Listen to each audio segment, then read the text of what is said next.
warahmatullahi wabarakatuh. Alhamdulillahilladzi khalaqal mauta wal hayata liyabluwakum ayyukum ahsanu amala. Asyhadu an la ilaha illallah wahdahu la syarikalah wa asyhadu anna Muhammadan abduhu wa rasuluh. Allahumma shalli ala nabiyyina Muhammad wa ala alihi wa ashabihi ajma'in.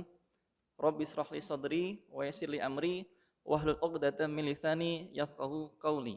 Amma ba'du. Jamaah salat subuh yang dirahmati Allah.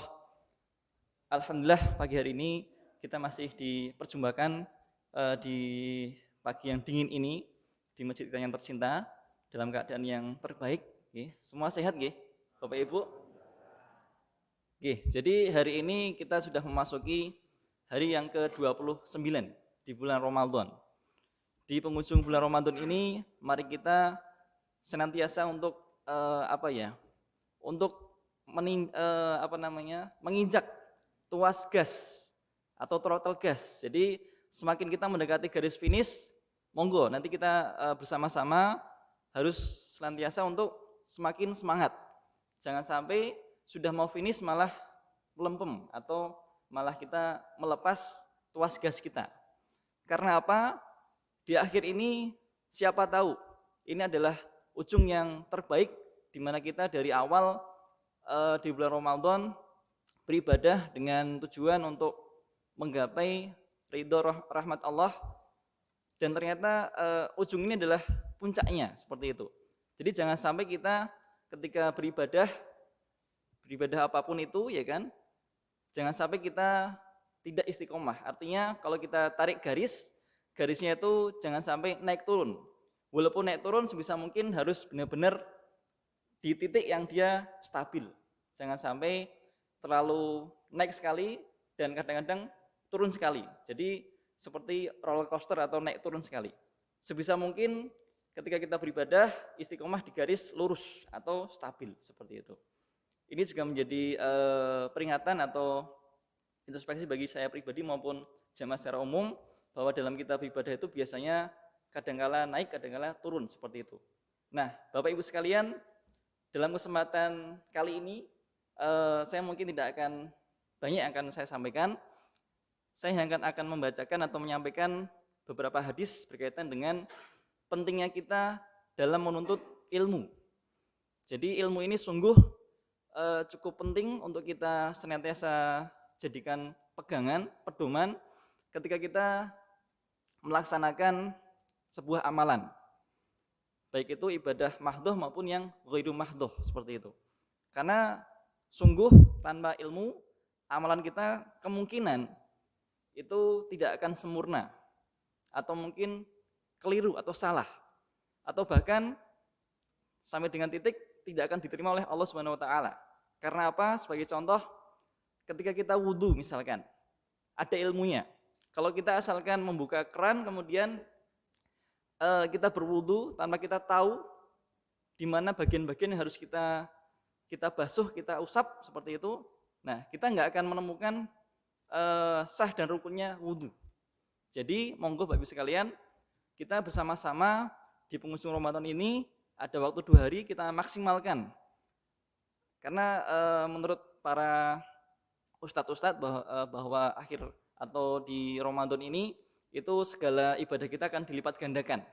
Yang sunnah itu akan seperti wajib, yang wajib akan dilipat gandakan semakin banyak lagi untuk pahala atau ganjarannya seperti itu. Baik Bapak Ibu sekalian, hadis pertama yang akan saya sampaikan, Nabi bersabda, "Thalabul ilmi fardhatun 'ala kulli muslimin." Yang artinya menuntut ilmu adalah wajib bagi seorang muslim. Wajib. Jadi di hadis ini kita bisa menggarisbawahi ada kata wajib. Jadi mau tidak mau, suka tidak suka, kita harus bersemangat atau selalu menumbuhkan giroh untuk mau belajar atau untuk menuntut ilmu. Karena ya kalau kita mau menjadi muslim yang baik, yang benar sesuai dengan tuntunan Rasulullah, harus menggunakan ilmu tentunya. Seperti itu. Hadis berikutnya berkaitan dengan keutamaan atau pentingnya sebuah ilmu. Utlubul ilma utubul ilma minal mahdi ilal lahdi. Yang artinya tuntutlah ilmu dari buayan atau dari gendongan ibu kita sampai dengan liang lahat. Jadi Nabi berpesan bahwa dalam kita mencari ilmu itu ya dari kita mulai lahir, dari sejak kita masih bayi. Kita masih bayi, belum bisa apa-apa, dan fitrahnya bayi lahir itu memang tidak bisa apa-apa, belum bisa apa-apa. Sehingga apa? Harus belajar. Seperti itu. Ketika kita punya anak, belum bisa, pertama, belum bisa miring. Dia akan selantiasa untuk belajar mencoba miring ke kanan atau ke kiri, seperti itu. Dan itu berproses, tidak instan. Prosesnya pun tidak 1-2 hari, mungkin beberapa kali. Semakin bayi itu mencoba dengan giat, dengan tekun, akan semakin lebih bisa, lebih cepat bisa. Berikutnya setelah miring bisa, bayi ini mencoba untuk bisa tengkurap. Untuk tengkurap pun tidak bisa instan langsung tengkurap. Bayi harus berproses lagi, mengulang-ulang. Jadi dari miring, tengkurap ya, mengkurap seperti itu. Kemudian setelah bisa tengkurap, belajar untuk bisa melumah kembali. Melumah itu bahasa Indonesia apa nggih? Susah nggih, terjemahkan nggih. Nggih, terlentang. Jadi tidur terlentang, seperti itu. Nah, itu pun butuh latihan bagi si bayi ini, Bapak Ibu sekalian. Dan sampai dengan nanti bayi ini, anak kita ini sampai dengan belajar jalan, seperti itu. Jadi fitrahnya bayi mulai dari lahir, dia belajar berbagai macam keterampilan maupun ilmu tadi itu, ini giat atau dia sangat tekun sekali. Nah, ini fitrahnya manusia. Ketika belajar itu ya harus senantiasa bersemangat atau gigih. Kalau tidak semangat, ya akan suatu ketika akan bisa, namun akan panjang prosesnya atau waktunya, durasinya. Kalau mau lebih cepat harus lebih gigih lagi, lebih semangat lagi, seperti itu. Nah, semoga yang semangat seperti ini yang kita bisa ambil ibroh dari bayi yang masih kecil ini ya kan, itu kita jadikan pedoman sampai dengan kita sekali nanti mencapai usia yang tua seperti itu ya. Yang anak menjadi remaja, remaja menjadi dewasa, dewasa menjadi tua nantinya seperti itu. Nah, harusnya kita semakin tua harus semakin bersemangat lagi ketika kita mencari atau menimba ilmu seperti itu. Karena pesan Rasulullah tadi yang saya sampaikan di hadis yang sudah saya bacakan, mencari ilmu itu harus mulai dari buayan sampai dengan liang lahat. Jadi dengan kata lain tidak ada batasnya. Jadi kita tidak bisa membatasi ketika seseorang sudah menjadi ustadz, menjadi dai, menjadi guru, menjadi dosen, tidak stuck di situ, tidak berhenti di situ. Ya mau nggak mau harus lanjut terus. Bahkan kalau memang beliau menjadi seorang ustadz atau guru, ini menjadi lebih terbebani. Karena menjadi guru harus lebih banyak wawasannya, artinya ketika sudah menjadi guru harus belajar lebih banyak lagi ketimbang murid-muridnya, seperti itu. Dan Bapak-Ibu sekalian, dari 2 hadis tadi yang sudah saya sampaikan itu, masih banyak sekali hadis yang berkaitan dengan keutamaan atau pentingnya kita mencari ilmu. Seperti yang sudah kemarin dibacakan oleh penceramah kita di atas mimbar ini juga, beliau Bapak Syukrul Hamdi, kalau Bapak Ibu masih mengingatnya, Nabi bersabda, man aradad dunya fa alaihi bil ilmi wa man aradal akhirah fa alaihi bil ilmi wa man aradahuma fa alaihi bil ilmi. Yang artinya barang siapa menghendaki atau berkeinginan bahagia di dunia, maka wajib baginya untuk memiliki ilmu. Dan barang siapa yang menghendaki kehidupan akhirat, wajib baginya memiliki ilmu. Terakhir, barang siapa menghendaki dua-duanya, maka juga wajib memiliki ilmu. Jadi kalau kita mau mencari dunia, harus dengan ilmu. Mencari akhirat, ilmu juga. Mau dua-duanya, dengan ilmu juga.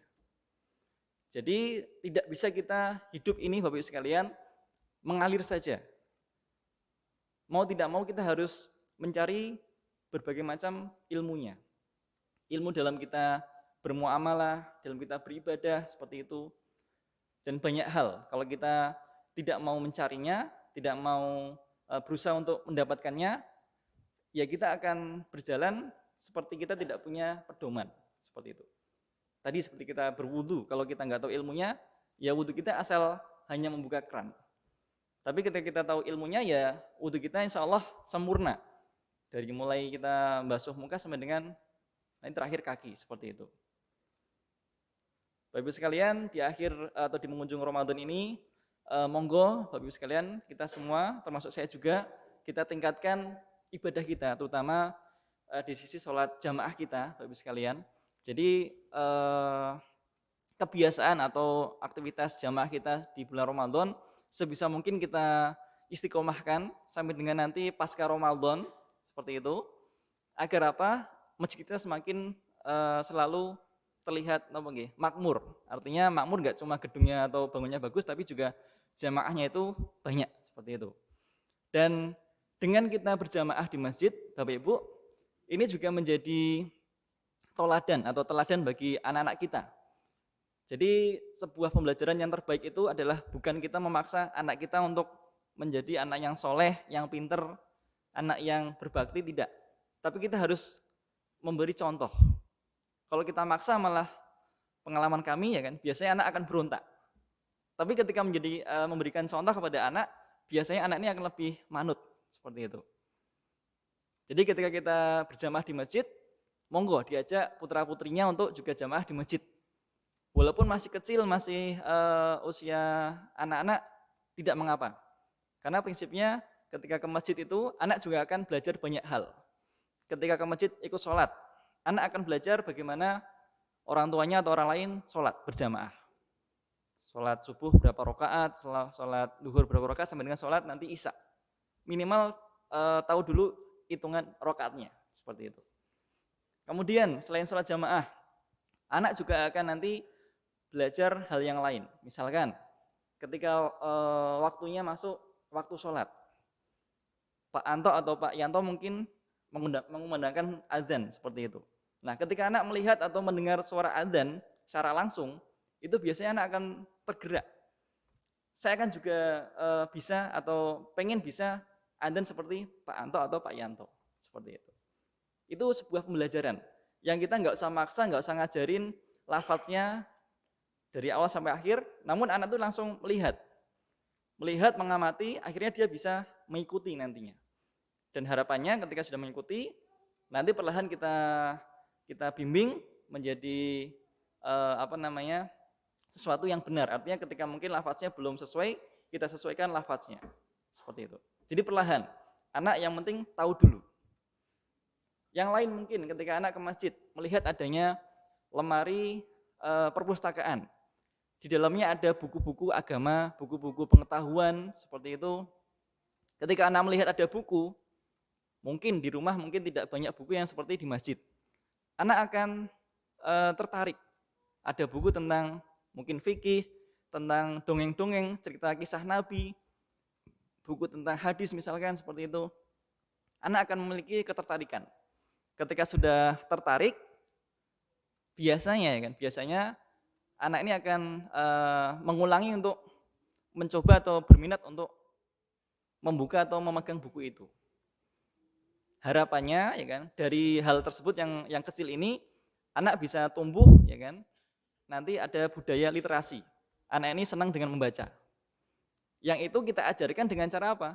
Kita nggak maksa anak ini, tapi anak kita melihatnya di masjid, kemudian dibuka secara terbuka, siapapun boleh melihat, misalkan boleh membaca. Nah, anak akan lebih tertarik, seperti itu. Jadi mengajari anak kita ya kan, pengalaman kami lebih efektif ketika kita memberikan contoh, tidak dengan memaksa. Karena kalau kita paksa, malah anak ini akan cenderung nanti berontak atau malah nolak, seperti itu. Bapak Ibu sekalian, yang terakhir hadis yang akan saya bacakan ini juga berkaitan dengan pentingnya kita dalam menuntut ilmu.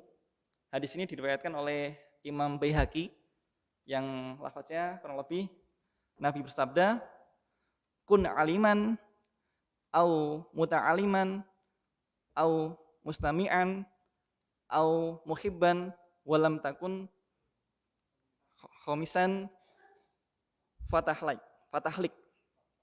Ya. Yang artinya kurang lebih jadikan atau jadilah kamu seorang yang berilmu. Kun aliman. Au muta'aliman. Atau menjadi orang yang mencari ilmu. Au berikutnya. Au mustami'an. Atau yang senang mendengarkan ilmu. Berikutnya. Au muhibban. Atau minimal yang senang atau cinta dengan orang yang mencari ilmu.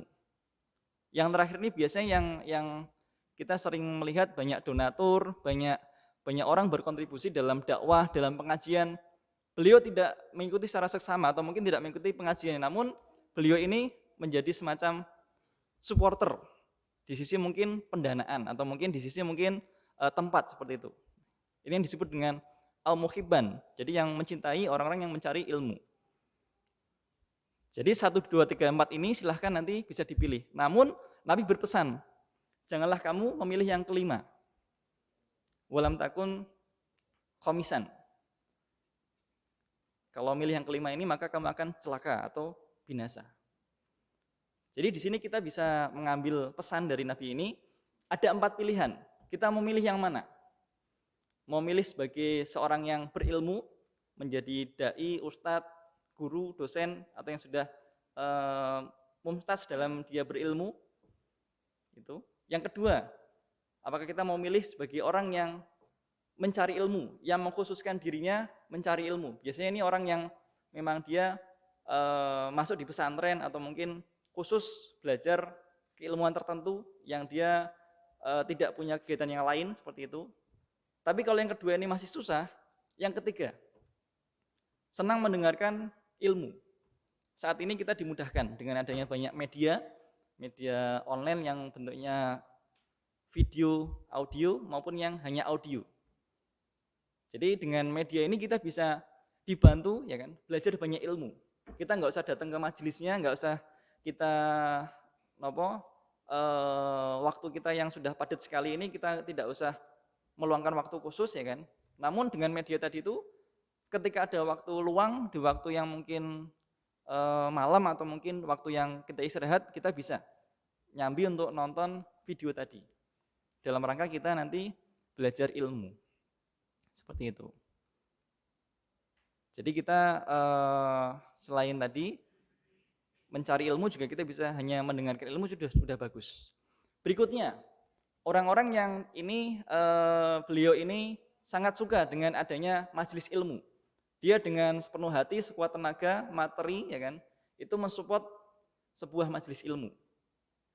Dia mencintai adanya majelis ilmu. Nah, ini juga sebuah pilihan. Ketika kita tidak bisa menjadi orang yang cukup berilmu sekali, kemudian tidak ada waktu luang untuk mencari ilmu, kemudian kita juga tidak bisa mendengarkan sebuah pengajian secara online seperti itu, ya kan. Nah, ini kita cukup bisa hanya berkontribusi menghidupkan majelis ilmu. Jadi misalkan nggak ada konsumsi, kita support dengan diberikan konsumsi. Ini sudah sangat bagus sekali. Namun Nabi berpesan jangan sampai ngambil yang kelima. Kelima ini adalah kebalikan dari yang pertama, kedua, tiga, dan keempat.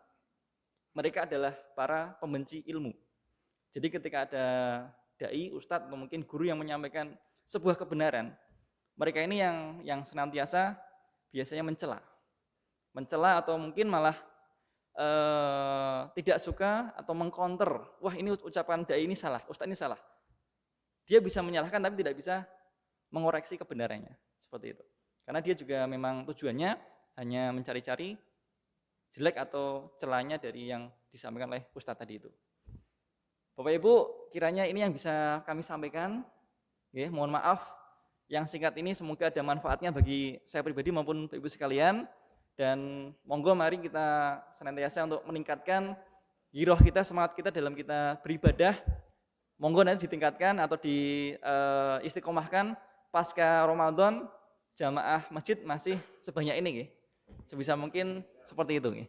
Dari saya cukup sekian, terima kasih. Wa'afu minkum, wassalamualaikum warahmatullahi wabarakatuh.